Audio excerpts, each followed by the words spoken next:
გუშინ მაღაზია სანტა ესპერანსაში ზურაბ კიკნაძის ჩანაწერების წიგნის პრეზენტაცია გაიმართა. სიტყვითა და საქმითა, ასე ქვია წიგნი, სადაც პუბლიცისტური წერილები და ესეებია გაერთიანებული. ორიენტალისტი, ბიბლიისტი და ლიტერატორი ზურაბ კიკნაძე საკუთარ ჩანაწერებს გაზეთ უიკენდში წლების მანძილზე აქვეყნებდა გაუმცემლობა ინტელექტმა კი ეს წერილები ერთად შეკრიბა და რა თქმა უნდა ერთ წიგნად გამოსცა. ეს არის რაღაცა გარკვეული ფრაგმენტალური შენიშვნები ან შთაბეჭდილებები კითხვის დროს საკუთარი გამოცდილება შეხვედრები ხანისა.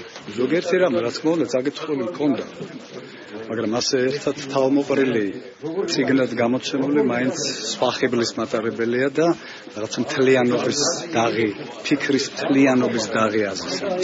არ შეიძლება არ თქვა, რომ თუ კი არსებობს მატიანე მემატიანეთა შორის ერთ-ერთი ზურაბ კიკნაძეს მოიხსენიება.